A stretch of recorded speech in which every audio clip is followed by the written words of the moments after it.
itu bisa melihat berapa banyak penjualan yang terjadi selama saya bikin campaign di Facebook. Kan itu yang penting. Kalau di Facebook saat ini, saya boleh naikin nggak ini ya Mas?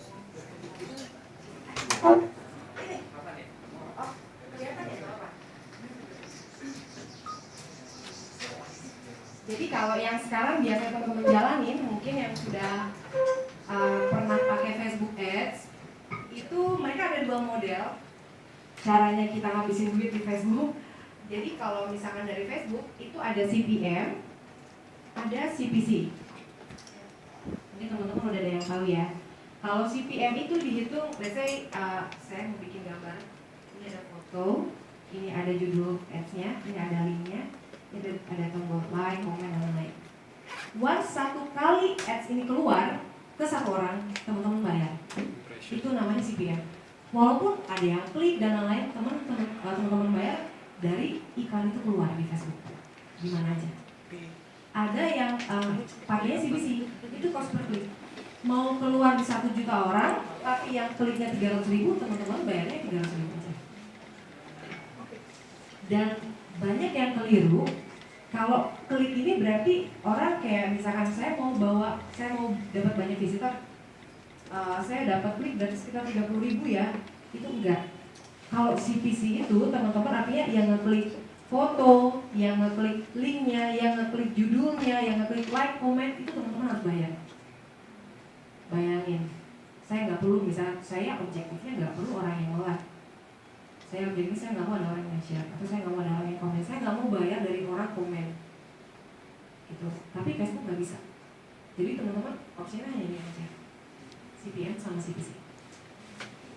Bayangin kalau let's say dari 10 juta, saya ada budget 10 juta, satu kliknya saya biasa rata-rata dapat sekitar let's say 1.000. Teman-teman itu hanya akan mendapat 10.000 klik, which is 10.000 klik ini dibagi-bagi yang komen dan lain-lain banyak sekali. Kalau ngitung berapa banyak sih yang datang ke website saya, biasanya kalau untuk link klik itu di 15%.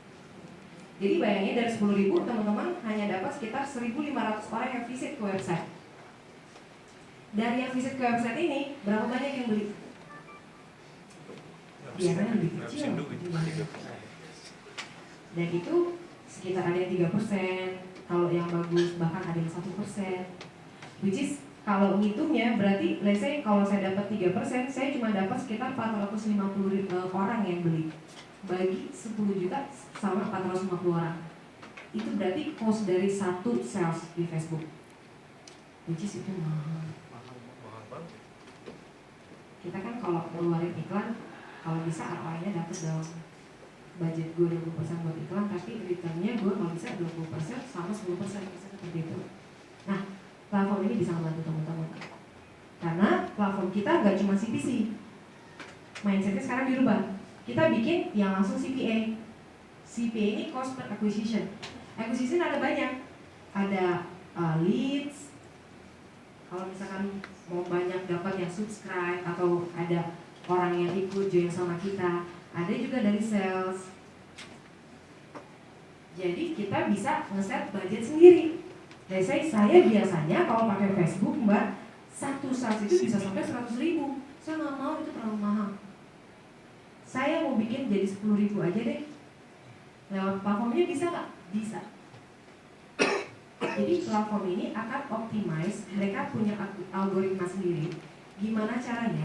Dengan initial cost yang kita taruh di awal, kita tetap bisa dapat satu sales. Tapi di sini kita harus analisa juga, harga barangnya berapa? Kalau harga barangnya 2 juta, tapi kita mau keluar 10.000, itu nggak bisa.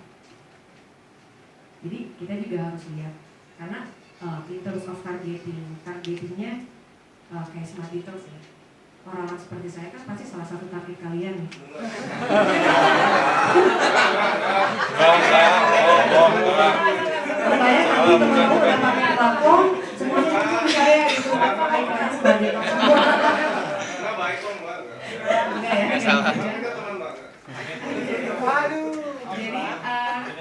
Jadi kalau di Facebook itu yang penting adalah kita tahu target audiensnya siapa, kita tahu produk kita cocoknya untuk siapa, lalu kita harus tahu harganya berapa, lalu dari harga itu kita mau keluar berapa. Jangan sampai Smart Detox keluarnya misalnya buat lansia, kita set umurnya 50 tahun ke atas, wah itu nggak kena. Tapi kalau Smart Detox perempuan umurnya mungkin yang alay-alay itu biasanya galau, kalau yang gendut 18 tahun sampai berapa gitu ya, mungkin itu kena gitu. Mungkin teman-teman atau cari, saya mau targetin cewek yang umurnya 17 tahun sampai 45 tahun yang doyan makan. Itu teman-teman bisa set. Karena mungkin kalau cewek doyan makan biasanya agak lebih besar gitu. Maaf ya, saya juga doyan makan gitu. Jadi teman-teman bisa ngeset seperti itu. Atau misalkan ada yang jual baju, ini baju cocok buat cowok, teman-teman bisa tentuin sendiri. Saya mau ini buat cowok aja. Range umurnya kalau yang agama metal, tengkorak itu misalkan lebih muda, atau ada yang kemeja buat lebih tua, tinggal diatur aja. Yang penting gimana caranya di saat si ads-nya keluar ini, orang yang menerima akan merasa nyaman karena dia suka sama produknya. Itu yang membedakan Facebook dari yang lain. Tapi nggak itu juga, di saat kita udah set audience, kita udah bisa ngasih message sama customer kita, the right customer, dan mereka pun merasa nyaman, itu consideration mereka untuk beli produknya akan semakin tinggi karena mereka nyaman sama iklan yang keluar, karena mereka merasa, oh saya suka sama iklan ini. Jangan sampai misalkan, maaf ya, obat penyakit kulit gitu, atau apa, atau obat perkasaan, tapi yang keluarnya di wanita, itu kan gak matching. Kok saya ada keluar kayak gini ya gitu. Saya sempat keluar ada waktu itu GT Men, di timeline saya bingung, loh ini kenapa gitu. Kadang ada beberapa yang gagal, mereka coba buat branding produknya karena masalah itu, targetingnya salah, timing